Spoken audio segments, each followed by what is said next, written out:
Hi, I'm Jack and this is Matthew, and together we are Bibbings and Hensby, and we run a small wooden furniture making workshop based in London, and today we'll be showing you how to make a chisel rack.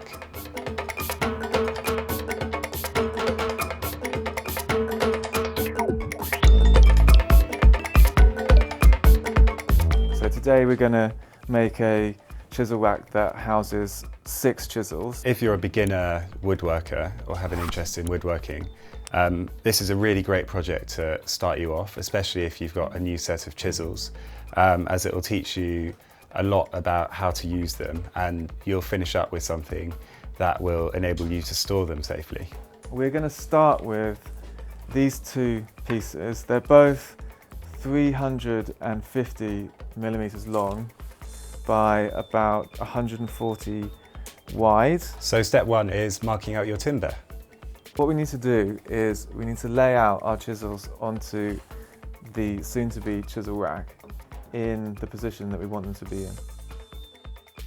And if you've only got a few chisels, you can always make your piece way oversized in anticipation for when you may have more chisels, and then you can take the front off and redo it, or you can make it exactly to that set. And then what we're going to do then is take a pencil and we're just going to mark on the side of each of them. So the next thing is to transfer these lines all the way across.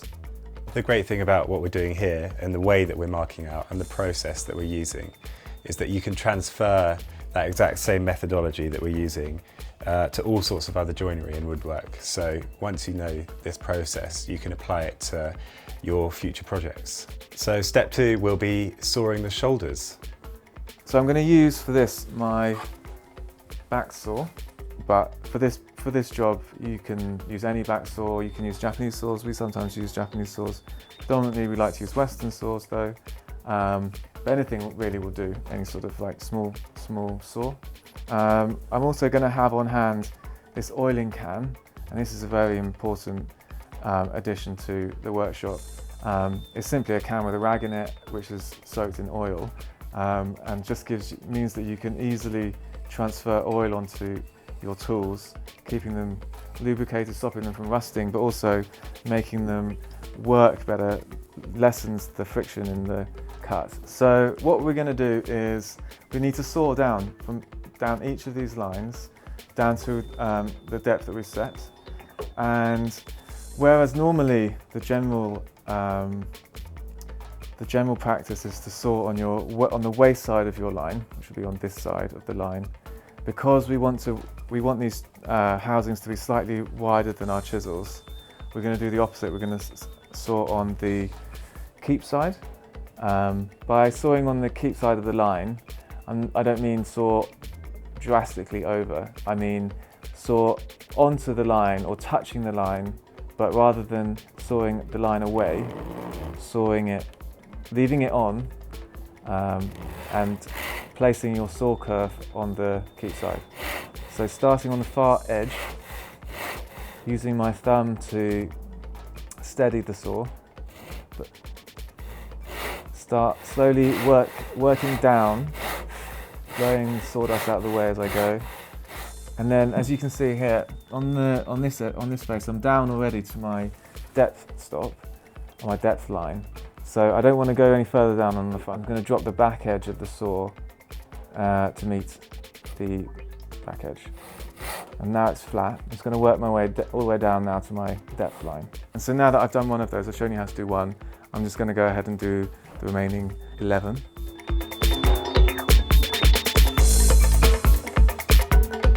What these lines are going to do is they're going to act as an indicator later on. When you're chiseling this away, it's going to act as an indicator to tell you how far you've gone with your chiseling, so that once you've chiseled away all of the saw kerf, you'll know that you'll be at a consistent depth. So now that we've sawn the shoulders on the rack, I'm going to use the chisels to pare away the waist, and by paring I just mean using your chisels with your hand to push into the workpiece and to remove the material.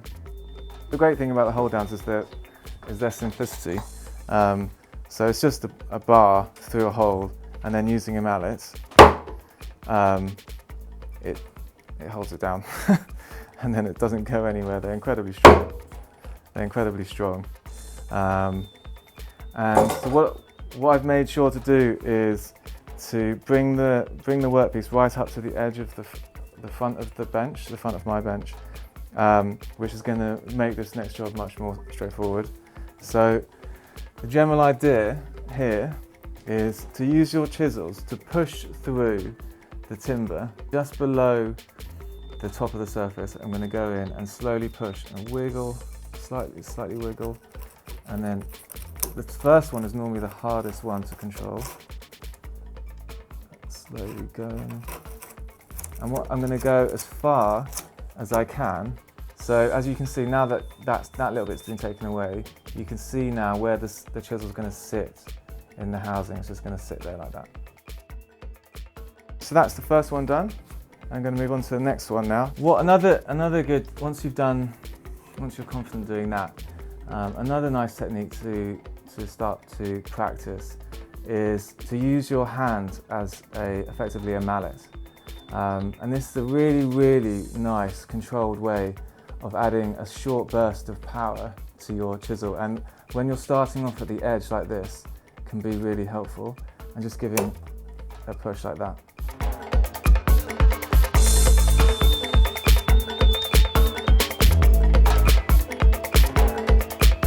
And so the final step is nailing on the front panel.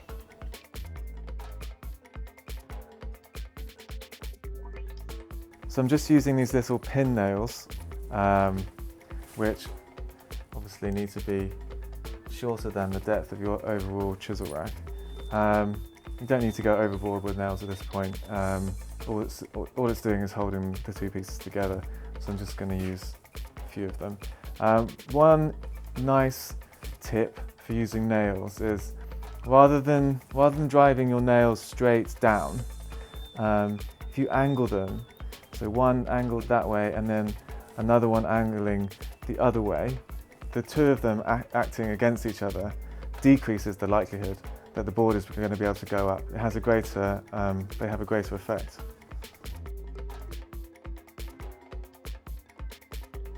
So the last step now, as we want to be attaching this to our wall, is we're just going to drill a couple of holes to take 2 screws.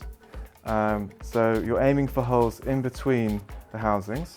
So again, I'm just going to draw a line on to help me judge that.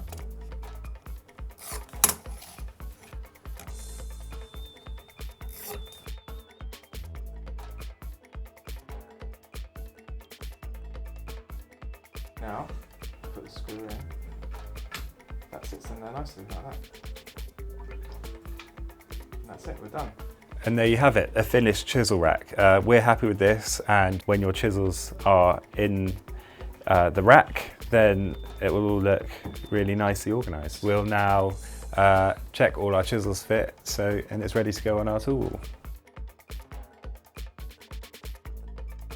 So we hope you've enjoyed this video, and if you want to find out more about us and our processes, then check out our course on Domestika. You'll find a link in the description below.